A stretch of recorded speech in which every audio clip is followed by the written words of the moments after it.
ఇప్పుడు ఫుడ్ విషయం దాకా వచ్చారు కదా, ఫుడ్ అనగానే టాలీవుడ్ లో బిగ్గెస్ట్ నేమ్ వినిపించేది అయితే మనకి ప్రభాస్ గారు. సో కృష్ణంరాజు గారి నుంచి వచ్చింది ప్రభాస్ గారిది. ఆ ఫుడ్ విషయంలో మీరు ఏం చెప్తారు మరి? నేను ప్రభాస్ గారి ఇష్యూ జరుగుతున్నప్పుడు వాళ్ళ చెల్లి పెళ్లి జరిగింది. ఆయన సరే కార్ కింద ఆపాడు, పైనుంచి కిందకి రమ్మన్నాడు, దిగి వెళ్ళాం, ఫుడ్కి వెళ్ళాం.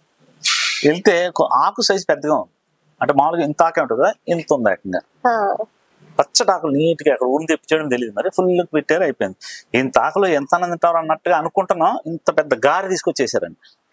ఇంత పెద్ద గారె అనమాట. గారె ఏమనుకున్నా చూస్తే అది రొయ్య, ఫ్రాన్స్, బిగ్ ఫ్రాన్స్ అనమాట. తర్వాత ఫిష్, తర్వాత మటన్, చికెన్.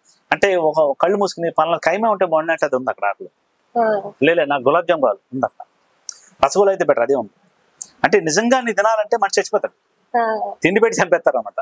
అంటే రాజుల ఫుడ్ అంటారు దాన్ని. ఆయన ఎందుకంటే అన్ని రకాలు ఉండిచ్చాడు. ఆ ఫుడ్ విషయంలో మాకేంటంటే అంటే పాపం ఈశ్వర్ సినిమాలో ప్రభాస్ గారు ఇంత కప్పు రైస్ తినేసి లేచి నుంచోవాలి, కూర్చోకూడదు. ఆ జిమ్ కోచ్ ఒక ఆయన ఉండేవాడు, చిరంజీవి గారు అని కూడా ఉండేవాడు. అంత రైస్ తినేసి నుంచుండిపోవాలి అంతే. వెంటనే ఒక్క పీస్ చికెన్ పీస్, అది కూడా ఏదో ఆయిల్ లేకుండా, అప్పుడు ఫుల్ డైట్ మెయింటైన్ చేసేవాడు. అయిపోయింది. సండే దాకా ఇంతే అండి, సాటర్డే దాకా ఇంతే. సండే మాత్రం ఇంకేదో తాడు కట్టేసిన అనకూడదు కానీ దున్నపోతుంటారు కదా, అలా వదిలేసాడు అనమాట. జిమ్ కోచ్ ఉండడు కూడా. యాక్చువల్లీ మా ఇంట్లోంచి కూడా మటన్ నేను 1.5 కిలో వండిచ్చి పట్టుకెళ్ళేవాడిని. వాళ్ళ ఇంట్లో 4-5 రకాలు వచ్చి అన్ని కూర్చొని తింటా ఉంటే, మీరు ఇంకేమనుకోకండి కృష్ణ గారు, మీరు తినండి అని చెప్పి మొత్తం ఫుల్ కుమ్మేసేవాడు. అసలు మామూలు కాదన్నమాట, ఫుల్ ఫుడ్ ఆయన ఫుల్ తినేసాడు. తినేస్తే మళ్ళీ ఆవిడ నైట్ తినేవారు. మళ్ళీ సోమవారం పొద్దు నుంచి సండే అయిపోయిందంటే ఇంకా ఫుల్ డేట్. అంటే జ్యూస్ తాగేవాడు అండి. ఎంత మెయింటెనెన్స్ అంటే మాకు అప్పుడే అలవాటు. మనకు కూడా జిమ్ ఎందుకు చేయకూడదు, అంతకుముందు నేను జిమ్ చేసేవాడు, నాకు అలవాట్లేదు. అలా చూసి ఓహో ఇలా ఉండాలి మనిషి, ఇలా క్రమశిక్షణ ఇదా అని ఆ జిమ్కి వచ్చి చెప్పి మేమందరం ఫాలో అయ్యాం. కానీ ఆ ప్రభాస్ గారు ఇప్పటికీ 6 అలా మెయింటైన్ చేసుకుంటున్నాడు. బట్ ఏమైనా ఫుడ్ విషయంలో మాత్రం మామూలుగా వండిస్తారు, రకరకాలు వండిస్తారు. మన సాహోకి వెళ్ళినప్పుడు కూడా ఫుడ్ అసలు మామూలు ఫుడ్ కాదు, స్పెషల్ ఫుడ్ అండి. వాళ్ళు చెప్తారు అనుకుంటా, వాళ్ళ కంపెనీ అన్ని డిపార్ట్మెంట్ వాళ్ళకి సేమ్ ఫుడ్ ఉంటుంది, అందరికి పంపుతారు. అంటే మామూలు బయట ఖర్చు అయితే ఒక మనిషికి 600 ఖర్చు అవుద్ది ఫుడ్ అనుకుంటే, వీళ్ళ దగ్గర 2000 ఖర్చు అవుద్ది. అందరూ కాంప్రమైజ్ అవ్వరు.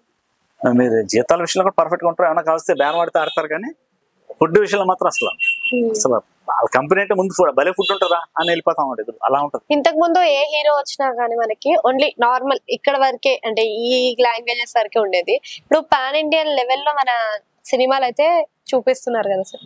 సో ఈ పాన్ ఇండియన్ లెవెల్కి వెళ్ళిన తర్వాత అంతా మారిపోయింది అని అంటున్నారు. సో పాన్ ఇండియన్ లెవెల్లో సినిమాలు తీసుకెళ్లడం బెస్ట్ అంటారా, లోకల్ గా చూసుకోవడం బెస్ట్ అంటారా? లేదండి, ఇప్పుడు బిజినెస్ మీరు నమ్మరు, ఒక 50 కోట్లు 60 కోట్లు 40 కోట్లు ఉంటేనే గొప్ప ఒక రోజుల్లో.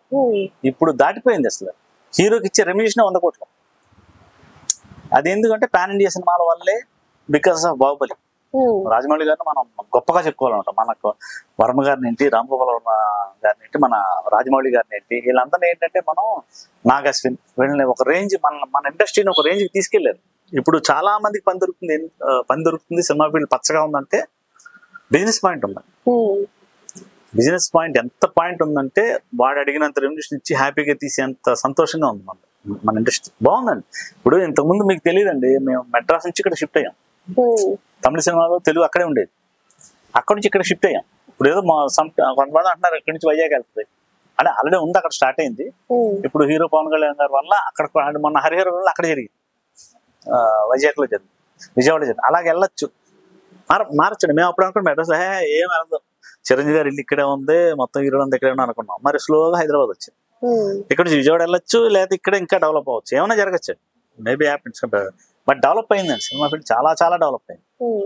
సో డెవలప్ అవ్వడం పక్కన పెడితే, ఇప్పుడు టికెట్ కాస్ట్ కూడా పాన్ ఇండియా అనే కొద్దికి అన్ని రేట్లు పెంచేస్తున్నారు. టికెట్ కాస్ట్ తో పాటు ఇప్పుడు మల్టీప్లెక్స్ లో ఒక్కో కాస్ట్ ఉంటుంది, జనరల్ గా ఒకటి. అంటే సామాన్యులు కూడా చూడాలి కదా సినిమా అనేది. సామాన్యులు చూడాలంటే ఒకటే, నేను చెప్పేది ఏంటంటే, ఇప్పుడు ఆదివారం అయితే అంటే మాక్సిమం అందరూ అంటే ఇందులో ఒక 3000 రూపాయల మందు బాటలు పెట్టుకుని తాగుతున్నాం. అది హానికరం. సినిమా చూస్తే కనీసం ఆనందం వస్తుంది, తప్పలేదు కదండి. ఖర్చు పెట్టుకోవచ్చు నాకు తెలిసి. అంటే దాన్ని బట్టి ఇంకా మంచి సినిమాలు వస్తాయి, ఇంకా డెవలప్మెంట్. ఇప్పుడు ఒక సినిమా పెద్ద సినిమా చేశారు, మొన్న బన్నీ సినిమా వచ్చింది, మంచి హిట్ అయింది, దాని ముందు ఇంకా పెద్ద హిట్.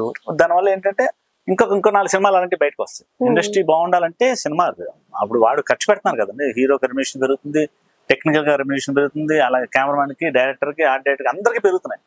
అందరూ బాగున్నాం, అందరితో పాటు జనాలు కూడా. ఇప్పుడు జనాలు ఇప్పుడు ఏమైనా సరే ట్యాక్స్ రూపంలో వచ్చేది మాకు ఇండస్ట్రీకి వచ్చేది, ఎవరికి వచ్చినా సినిమా ఆడియన్స్ చూస్తేనే. చూడకపోతే ఏం చేయలేం కదా. బాగుపోతే చూడటం, మీరు 3,000 రూపాయలు పెట్టి కొనుక్కెళ్తున్నాడు, 2,000 కొనుక్కెళ్తున్నాడు, సినిమా బాగాలేదంటే మనుషులు కనపడ్డా అక్కడ థియేటర్. అది బాగుండాలంటే వీళ్ళు కష్టపడి తీయాలి, ఖర్చు పెట్టి తీయాలి. దానివల్ల నాకైతే మంచిదే అనిపిస్తుంది. మంచిదండి. ఇప్పుడు ఓటీటీ ప్లాట్ఫామ్స్ కూడా చాలా ఎక్కువ అయిపోయాయి. ఇంతకు ముందు మనకి ఓటీటీ ప్లాట్ఫామ్ లేదు, టీవీ లేదంటే థియేటర్కి వెళ్ళిన సినిమా కొన్ని రోజులకి కొన్ని అయిపోయిన తర్వాత మనకి టీవీలో వస్తుంది.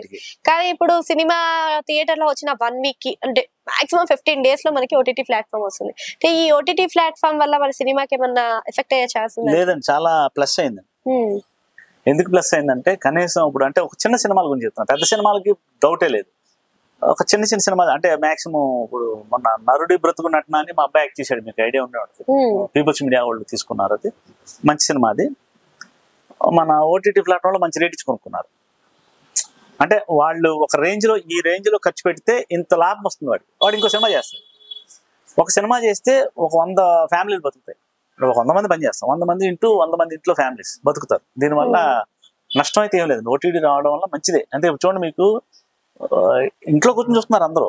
అది ఎప్పుడో రాము గారు ఎప్పుడో అన్నాడు, ఇప్పుడు కాదు, మేము షూల్ సినిమా చేస్తున్నాడు అన్నాడు, ఇలా వస్తుంది ఫ్యూచర్ లో, ఇంట్లో కూర్చొని సినిమా చూస్తాం, మనం థియేటర్కి వెళ్ళాం అన్నాడు. ఇంకా రాలేదంత, ఇది రావచ్చు, అది కూడా మేబీ జరగచ్చు అండి, అది కూడా.